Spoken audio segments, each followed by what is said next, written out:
Bueno, vamos a abrir nuestras Biblias en el Evangelio de San Juan, capítulo 6, por favor. Abra su Biblia en ese lugar, Juan, capítulo 6. Bueno, soy un evangelista, no soy pastor, así es que agárrese. No es cierto. Bueno, sí es cierto.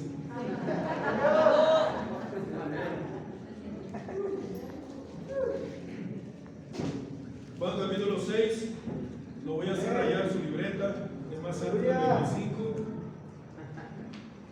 Juan capítulo 6, versículo 22.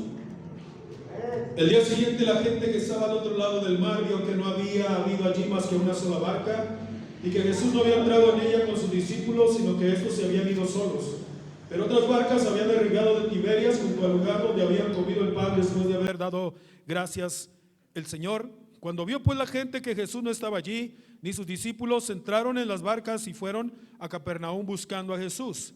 Y hallándole al otro lado del mar, le dijeron: Rabí, barberos. Rabí, o sea, maestro. Oh, wow, maestro.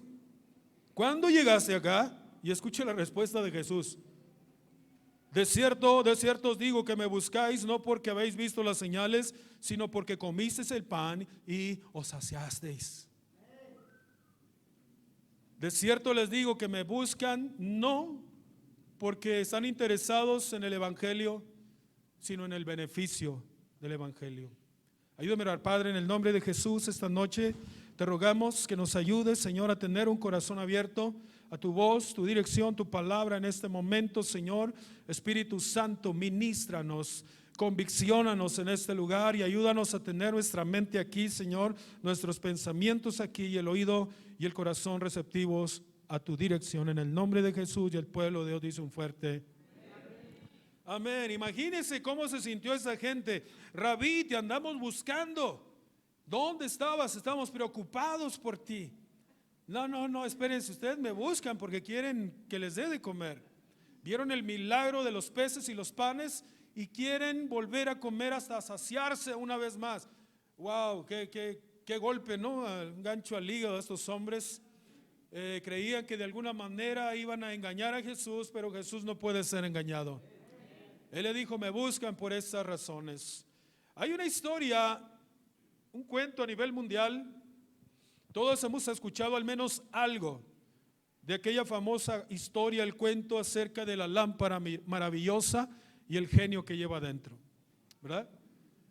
De alguna forma hemos escuchado ese cuento, ¿verdad? Donde Aladino, según la historia del cuento, las 1001 noches, porque así se llama ese cuento, las 1001 noches, y el principal personaje ahí es Aladino, un joven de escasos recursos, un joven pobre, que de un momento a otro obtiene esa lámpara, es dueño, es poseedor de esa lámpara, amén, y empieza este genio que está dentro a concederle deseos. Descubre que puede invocar, al frotar esa lámpara, amén, un genio obligado a servirle, porque ahora él es el poseedor de esa lámpara. De tal manera que cuando se le antoja algo a Aladino, bueno, este genio, él frota la lámpara y este genio sale inmediatamente y le concede cualquier deseo. No importa qué deseo sea, nada más es cuestión de que se le antoje algo a Aladino, frota la lámpara y sale el genio y le concede lo que sea. ¿Cuántos han soñado con una lámpara? ¿Qué le pedirías al genio? ¿Qué le pedirías al genio así? ¿Ah? Como dicen en Sinaloa, sueños guajiros, fantasiosos, ¿no? ¿Qué le pedirías? Bueno, pensando en ese cuento que es solo un cuento, yo le puse a este sermón de esta manera: el genio de la lámpara. El genio de la lámpara. Porque eso es lo que estaba sucediendo en los tiempos de Jesús. A Jesús lo miraban como alguien que estaba obligado, como Marta cuando le dice: mi hermano está enfermo, he aquí el que amas está enfermo. Y curiosamente Jesús tarda 2 días más en el lugar donde estaba antes de ir a ver a su amigo al que amaba. Y cuando llega ya está muerto y tiene 4 días ya de muerto. Cuando él va llegando al lugar, Marta se entera de que Jesús está acercándose y va y lo encuentra. Va y lo encuentra y le dice: si hubieras estado aquí, mi hermano no habría muerto. O sea, tenías que haber estado aquí para que mi hermano no hubiera muerto. Jesús tiene que hablar con ella y decirle: Marta, Marta, no te he dicho que si crees verás la gloria de Dios y cosas como esas. Pero el tiempo de Jesús era un tiempo donde la gente, muchos de ellos lo miraban de esta manera, como un genio que pudiera cumplir cualquier deseo de la gente. Amén. Quiero hablarte acerca de una idea preconcebida de Jesús, porque la gente en los tiempos de Jesús tenían una idea equivocada acerca de su persona. Muchos decían: es un profeta. Otros decían: es Jeremías, es Juan el Bautista o alguno de cualquier otro profeta, pero no lo reconocían como Dios mismo. Él hace una pregunta a los discípulos en Mateo capítulo 16, versículo 13, dice: viniendo Jesús a la región de Cesarea de Filipo, preguntó a sus discípulos diciendo: ¿quién dicen los hombres que es el Hijo del Hombre? Esta es la pregunta directa a sus hombres, a sus discípulos. Díganme, ¿qué dice la gente de afuera que soy yo? Y ellos responden conforme lo que la gente hablaba acerca de él. Unos Juan el Bautista, otros Elías, otros Jeremías o alguno de los profetas. Esta es la respuesta desde el punto de vista común de la gente, que Jesús era uno de los grandes profetas que había resucitado. Esa era la idea preconcebida que la gente tenía acerca de Jesús. Tal vez esa creencia pudo haber tenido su raíz en Deuteronomio capítulo 18, versículo 18, donde dice que Dios iba a levantar un profeta entre la gente. Profeta le levantaré de en medio de sus hermanos como tú, y pondré mis palabras en su boca, y él les hablará todo lo que yo les mandare. Porque después del milagro de los panes y los peces, un poderoso milagro, porque apenas con un pequeño puñado de peces pequeños y unos cuantos panes, el Señor alimenta más de 5,000 personas en ese lugar. Amén. No tenemos el número exacto, pero eran 5,000 hombres, alrededor de 5,000 hombres, aparte mujeres y niños. Podemos pensar eso. Eran muchísimas personas en ese lugar y fueron alimentados todos hasta saciarse y sobrar 12 cestas de panes y peces. Un tremendo milagro sucedió en ese lugar. Y la Biblia dice en Juan 6, versículo 14, aquellos hombres entonces, viendo la señal, ese milagro que Jesús había hecho, dijeron: este verdaderamente es el profeta que había de venir al mundo. Un profeta, era una idea equivocada acerca de la persona de Jesús. Y escúchame estas palabras con atención, hermano. Quiero decirte que la manera en que percibimos o entendemos acerca de la persona de Jesús tendrá mucho que ver en nuestras decisiones en la vida. ¿Cuál es tu idea acerca de Jesús? ¿Cómo lo percibes? ¿Cómo lo entiendes a Jesús en tu vida? Él está en tu corazón, pero ¿cómo lo percibes esta noche? Porque eso, hermano, en la manera o en la medida que lo percibas o lo entiendas, va a afectar directamente nuestra disposición para Dios. Va a afectar directamente todo lo que somos, nuestras decisiones en la vida. Tenemos ejemplos en la Biblia, hermano. En Hechos capítulo 5, la Biblia dice en el versículo 40 que los discípulos o los apóstoles en ese tiempo estaban gozosos de haber sido tenidos por dignos de padecer afrenta por el nombre de Jesucristo. Versículo 40, y convinieron con él, y llamando a los apóstoles, después de golpearlos, azotarlos, los intimaron que no hablasen en el nombre de Jesús, y los pusieron en libertad, y ellos salieron de la presencia del concilio gozosos de haber sido tenidos por dignos de padecer afrenta por causa del nombre. Escucha, ellos, los apóstoles, los toman presos, los golpean, los azotan en la cárcel y luego los amenazan para que ya no prediquen el evangelio. Para que ya no prediquen el evangelio. Yo siempre he dicho que el evangelio predicado causa 2 reacciones: alboroto, molestia o salvación. Si no causa ninguna de estas 2 cosas, entonces yo no estoy predicando el evangelio, estoy predicando otra cosa. Pero siempre va a causar molestia o salvación. En este caso, salvación, quebranto en la gente. Quebranto en la gente. ¿Cuántos me escuchan? De otra forma, entonces estoy equivocado al predicarle a la gente allá afuera. Tiene que provocar cualquiera de estas dos reacciones. En este caso, ellos, al predicar el evangelio, los meten a la cárcel. Causaron alboroto, los azotan, pero ¿qué dice la historia? Ellos salen contentos, tal vez limpiándose la sangre, las ropas, todo. Fueron azotados y de veras. No creas que así nada más. No creas que como cuando le pegas a tu bebé encima del pañal ahí con una varita y me engaño a mí mismo, ¿no? Me engaño, ya lo corregí. No. Ellos fueron azotados, dolidos, salieron de la cárcel y luego de repente contentos. Se sentían dignos, fueron tomados o se sentían tomados por dignos de haber sido azotados por el nombre de Jesús. Ahora, si te recorres un poco la cinta en la historia, vemos a unos discípulos, amén, que no entendían mucho de lo que Jesús les hablaba cuando Él les predicaba. Ellos dudaban, ellos se preguntaban muchas cosas, su fe, amén, se tambaleaba constantemente. En esa barca Jesús está dormido, viene una tormenta y casi se voltea la barca y Jesús sigue dormido. ¿Tú crees? ¿Quién va a dormir en esa condición? Pero Jesús estaba probando el corazón de todos ellos. Hey, no tienes cuidado que perecemos, dice la gente, dicen los discípulos, ¿no? Hey, Señor, despiértate. No tienes cuidado que perecemos, Pedro. Eres tú, Señor, manda que yo vaya. Baja de la barca, empieza a caminar por el agua, pero luego se hunde. Amén. Y el Señor lo saca y le dice, pobrecito, échale ganas. No, le dijo, hombre de poca fe, ¿por qué dudaste? Y ellos tambaleándose, ellos dudando, ellos pensando, hasta Juan el Bautista que un día dijo, ¿eres tú el que había de venir? O esperamos a otro, ¿no?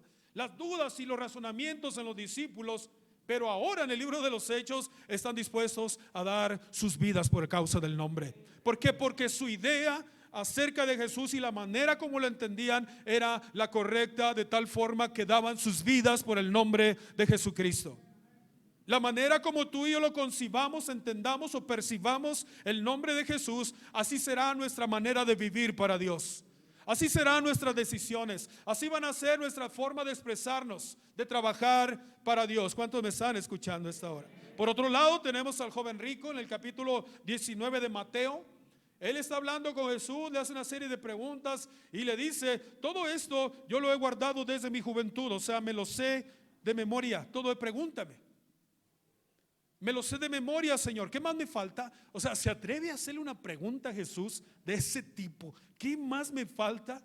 O sea, y Jesús le dice, una cosa te falta, mi hijo. Anda, vende todo lo que tienes, dalo a los pobres y ven y sígueme. ¡Puf!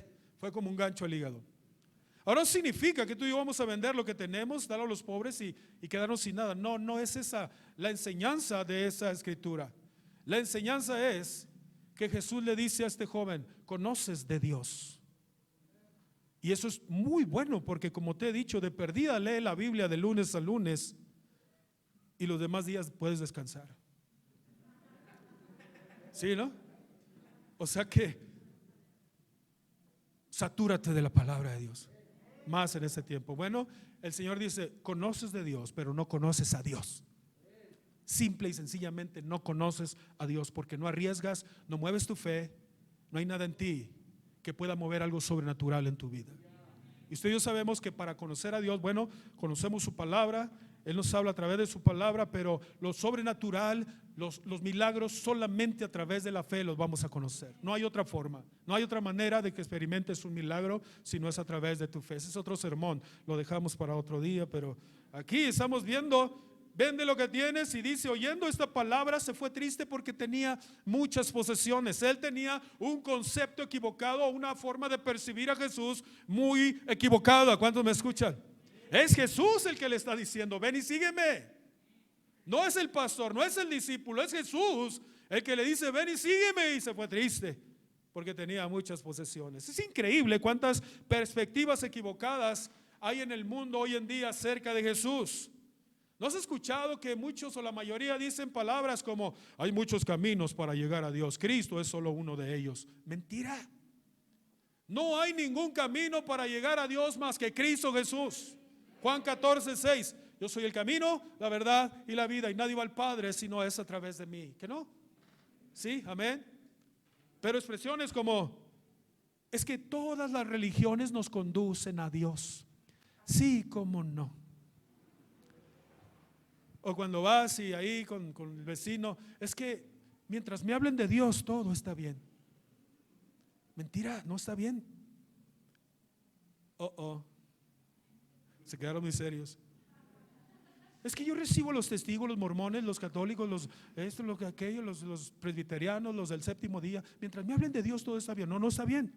No está bien, es solo Cristo el camino. Jesucristo es el camino. Algo que llama la atención es que al Señor lo respetaban bien como un profeta en sus tiempos, aún como uno de los grandes líderes, pero resultaba reconocerlo como Dios mismo, porque Cristo es Dios. Cristo es Dios, aleluya. No lo reconocían como Dios. Romanos 1:21 dice la Biblia, pues habiendo conocido a Dios, no le glorificaron como a Dios, ni le dieron gracias, sino que se envanecieron en sus razonamientos y su necio corazón fue entenebrecido. Por eso es que Cristo no tiene ningún impacto en la manera de vivir ni en el comportamiento de la gente hoy en día. Porque si Cristo volviera a hacer esa pregunta que le hizo a los discípulos, ¿quién dice la gente que soy yo?, recibiría un montón de respuestas muy filosóficas, pero todas bien falsas. ¿Cuándo me escuchan? Hoy en día la gente quiere tener a Cristo en la pared, en el tablero del carro, dentro de un cuarto, pero no como el Señor de sus vidas. Este fue el mismo error en la gente de los tiempos de Cristo, hermano. Este fue el gran error de la humanidad en los tiempos de Cristo. Por eso muchos decían, Juan el Bautista, no, es Elías, no, es Jeremías o cualquier otro de los profetas.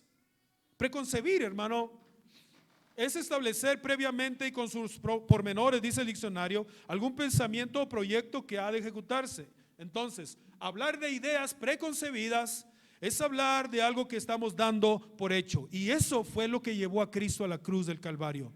Porque todas las ideas que tenía la gente acerca de Jesús resultaron equivocadas. Por eso Él les pregunta a sus discípulos, ¿y ustedes quién dicen que soy yo? ¿Ah? Ustedes, ¿qué concepto tienen de mí?, le dice a los discípulos. Y es ahí donde el Espíritu Santo vino con Pedro, ¿no? Y le dijo, tú eres el Cristo, el Hijo del Dios viviente. ¡Wow! Hasta que dio una a Pedro, ¿no?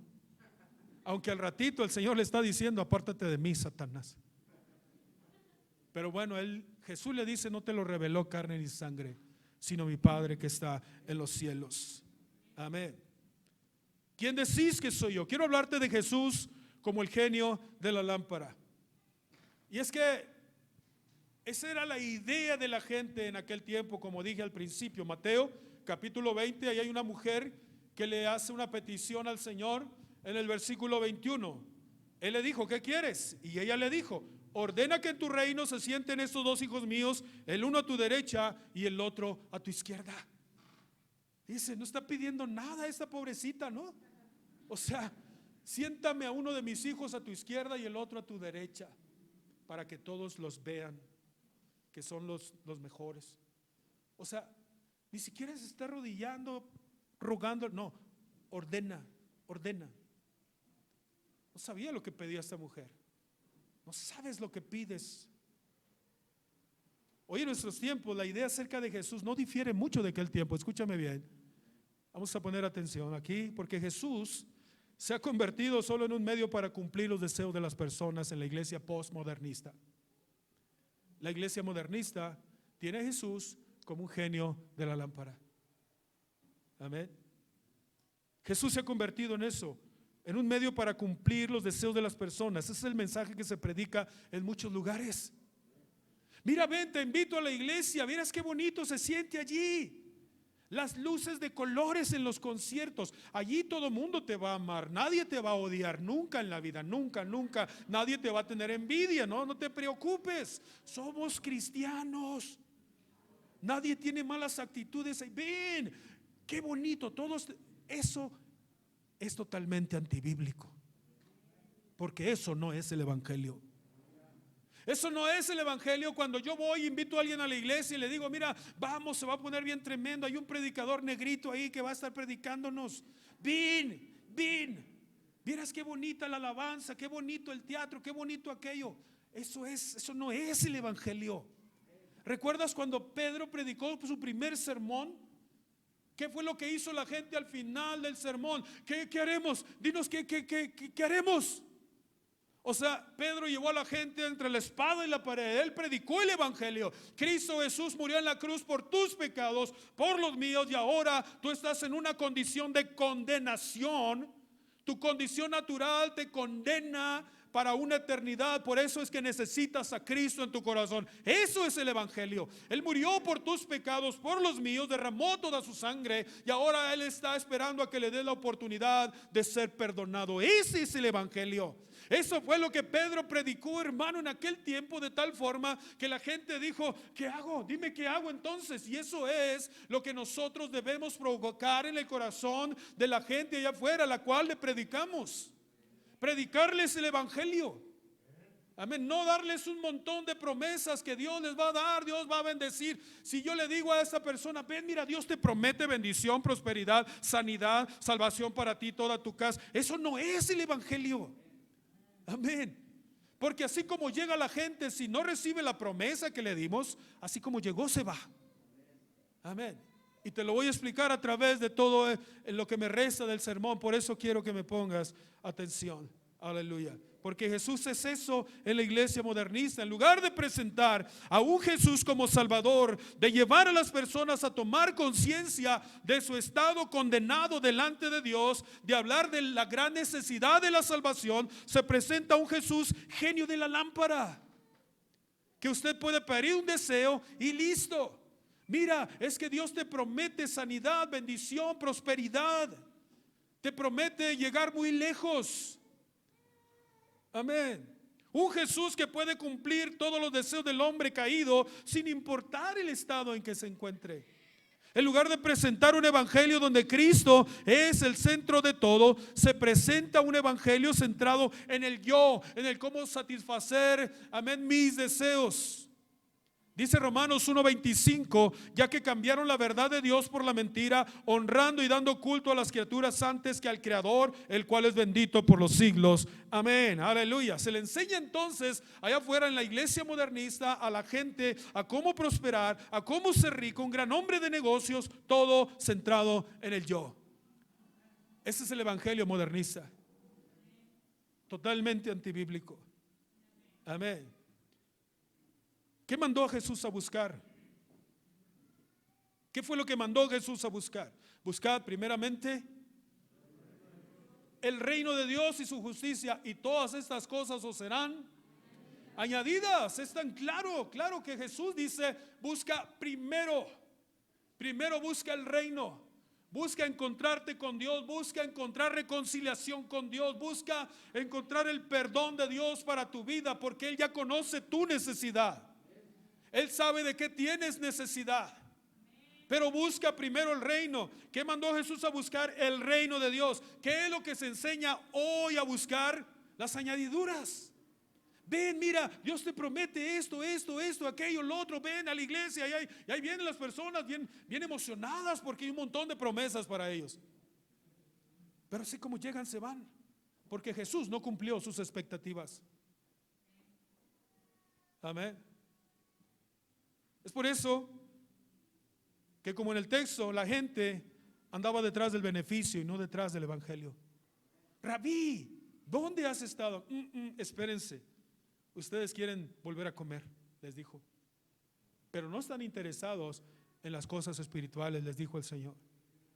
Ese es el Dios que está en la imaginación de muchos porque no lo conocen, hermano, y no precisamente el Dios de la Biblia. El Dios que está en mi imaginación, por ejemplo, Él debe suplir mis necesidades. Él debe bendecir mi vida, Él debe prosperarme, Él debe sanarme. Ese es el Dios de mi imaginación, pero no el Dios de la Biblia. El Dios que puede estar en la imaginación está obligado a bendecirme, a sanarme. Pero escuche, hermano, la teología correcta en cuanto a esto dice: Dios no tiene ninguna obligación de bendecirme, como hablaba ayer acerca de José. Dios no tiene obligación de prosperarme. Dios no tiene obligación ni siquiera de sanarme. No tiene obligación de suplir mis necesidades. ¿Por qué? Porque Dios ya envió a su Hijo, y su Hijo derramó toda su sangre por mí y por usted esta noche. suficiente motivo para servirlo. Lo demás es añadidura. ¿Cuántos me escuchan? Lo demás, para mí, hermano, eso se ha convertido en algo secundario, porque Él derramó su sangre por alguien que no lo merecía. Un miserable pecador como yo no merecía perdón, y sin embargo Él derramó su sangre por mí. Así que si Él no me sana, no me importa. Si Él no me bendice, no me importa. Eso es secundario. Yo sé que lo quiere hacer. Yo sé que lo quiere hacer. Dios lo quiere hacer. Dios quiere sanar. Dios quiere bendecir y prosperar. Claro, claro que sí. Pero ese no debe de ser el motivo por el cual nos acercamos a Dios. Él es digno, hermano, de que le sirvamos, porque ya dio toda su sangre por nosotros. Él derramó toda su sangre en la cruz del Calvario. Así que se trata, hermano, de servir a Dios con todo el corazón, porque Él es digno. Él es digno. ¿Cuántos me escuchan? Amarle por sobre todas las cosas, porque Él es digno. Servirle aunque no me sane, porque Él es digno. Servirle aunque no me prospere, porque Él es digno. Escucha, porque un estilo de vida de riquezas y fama no es ni promesa ni propósito de Dios para los hijos de Dios. Claro que Él nos quiere ver prosperados, pero en su medida. En su medida, porque debemos ser ejemplo para la gente allá afuera. Amén. Cuando yo llegué al Señor era un jovencito apenas. Ya los estoy oyendo a todos ustedes.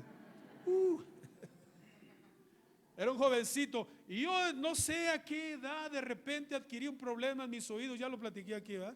En mis dos oídos, un zumbido fortísimo que en el pleno silencio me aturde ese sonido. Me aturde, así que cuando estoy trabajando en mi computadora tengo que tener música ahí, un rock and rollito ahí para estar escuchando algo, ¿no? Y trabajando. Sí, me gusta el rock and roll. Ey, cristiano, tranquilos, tranquilos, no se me aceleren. Y entonces cuando llegué al Señor a los 21 años de edad, dije: de aquí soy, el Señor me va a sanar, aleluya, Él me va a sanar. Y ya pasaron muchos años, ¿y qué crees? No me sanó. Por eso Dios no me ama. Y es que mucha gente se va en esa finta, como dicen allá. Dios no me suplió, no me ama. Dios no me sanó, no me quiere. Como si Dios fuera como los seres humanos, ¿no? Qué bueno que no es como nosotros, porque todos aquí no tendríamos cabeza ya. Ya nos la hubiera quitado en el primer error que cometemos. Porque si hay alguien severo para juzgar al ser humano, es el mismo ser humano. Sí, ¿verdad? Vuelvo con mi sermón. Escuche, hermano, hay muchas cosas que Dios a mí no me ha dado y que le he pedido, pero no es motivo para desanimarme, porque Él ya derramó toda su sangre por mí. Ese es el motivo más grande para que yo le sirva con todo mi corazón, con toda mi vida, con toda mi mente, con todas mis fuerzas. Porque yo estaba condenado, hermano, al infierno, y ahora tengo vida eterna sin merecerlo. Sin merecerlo tenemos vida eterna tú y yo. Entonces no hay lugar para desanimarnos, para decir: hoy no tengo ganas de ir a la iglesia. No hay lugar, hermano. Eso es incoherente, porque tú y yo hemos sido perdonados. Hoy más que nunca debemos servirle con más fuerza, con más energía, porque Él dio toda su sangre por nosotros. Él no es un genio de la lámpara para mí, no es una varita mágica. Yo no le exijo a Dios. Yo no se lo exijo. Como aquel que dijo una vez: es que la fe no es que Dios lo puede hacer, es creer que Dios lo ha hecho. ¿Y eso de dónde lo sacas? ¿No te acuerdas de la oración en el Getsemaní? ¿Cómo habló Jesús? Señor, tengo este problema, pero no se haga mi voluntad, sino la tuya. Entonces es clamar, es rogar, es implorar a Dios por milagros. Esa es la teología correcta, hermano. Amén. Quiero terminar. Jesús, nuestro Rey, nuestro Salvador. Quiero que escuches estas palabras poderosas del apóstol Pablo en Colosenses capítulo 1, versículo 15. Él es la imagen del Dios invisible. ¿Quién? Jesucristo. El primogénito de toda creación. ¿Quién? Jesucristo. Porque en Él fueron creadas todas las cosas, las que hay en los cielos y las que hay en la tierra, visibles e invisibles, sean tronos, dominios, principados, potestades. Todo fue creado por medio de Él y para Él. ¿Para quién? Para Jesucristo. Y Él es antes de todas las cosas, y todas las cosas en Él subsisten. Y Él es la cabeza del cuerpo, que es la iglesia, el que es el principio y el primogénito de entre los muertos, para que en todo tenga la preeminencia, por cuanto agradó al Padre que en Él habitase toda plenitud, y por medio de Él reconciliar consigo todas las cosas, así las que están en la tierra como las que están en los cielos, haciendo la paz mediante la sangre de su cruz. Escucha, hermano, mucha gente está en las iglesias por lo que les prometieron que Jesús les daría, y están esperando que Jesús les cumpla esas promesas. Y luego ahí están y de repente buscan al hermano que los invitó, y aquel le dio un montón de promesas y resulta que es que no les hablamos el evangelio. Amén. Cuando a alguien se le predica el evangelio, llueve o truene, aquí está, por amor a Cristo Jesús. Esa es la respuesta natural de alguien que es consciente de que ha sido perdonado de una deuda imperdonable. Amor por Cristo Jesús. Esa es la gran respuesta que le da siempre a la gente y a Dios mismo. Muchos hacen de Jesús su Señor, pero otros lo hacen su genio de la lámpara. Hay gente que sigue a Dios por razones equivocadas. Por lo tanto, debemos preguntarnos: ¿por qué sigo a Jesús? ¿Cuál es mi motivación? Tal vez no estoy agarrando la lámpara de Aladino, pero me desanimo cada vez que no recibo algo de Dios. Es exactamente lo mismo. Es lo mismo. Me desanimo, como que le dejo de echar todas las ganas a mi trabajo para Dios porque no recibí algo de Él. Estás frotando la lámpara de Aladino y no sale el genio. Bueno, soy un evangelista, perdón. Estuve orando por este sermón. Escucha, no está mal esperar de Él un milagro. De hecho, debemos clamar por milagros, orar por milagros, de todo tipo de milagros, porque servimos a un Dios de milagros. No está mal esperar de Él una provisión, un sustento, pero sí está mal que ese sea nuestro único propósito al acercarnos a Él. Él es nuestro Padre y debemos verlo como tal, no por lo que podemos obtener de Él, beneficios. No, nuestro Padre nos va a dar no todo lo que le pidamos, sino todo lo que necesitamos. Así como nosotros a veces decimos: no, es que a mis hijos yo no les di todo lo que me pidieron, les di lo que necesitaban. Bueno, algunos sí le dan todo lo que le piden, ¿no? Por eso cuando son grandes son un desastre. Vuelvo con mi sermón. Escucha, hermano, Él no es el genio de los 3 deseos.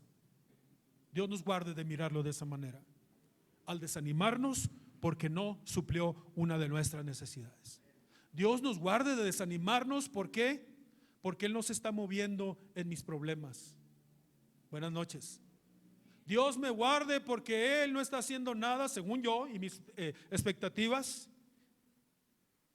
No está haciendo nada en mi problema y yo me desanimo. Dios me guarde de desanimarme por eso. No debo, eso es un lujo, hermano, desanimarnos, porque entonces estamos buscando solo beneficios y no servirlo por amor. Por amor. Escucha, yo no fui sanado de mis oídos y hay otras cosas en mí de las cuales todavía no he visto suplencia, pero no me importa. Mientras yo pueda predicar el evangelio, lo voy a hacer con amor, con todo el corazón, porque un día Él me levantó de las calles del alcoholismo, amén, cuando estaba totalmente perdido, cuando mis propios papás habían dicho: ya no hay nada que hacer por Humberto. A los 21 años de edad se me predicó el evangelio y aquí estoy. Aquí estoy. Motivo suficiente, hermano, para servirle, porque Él es digno.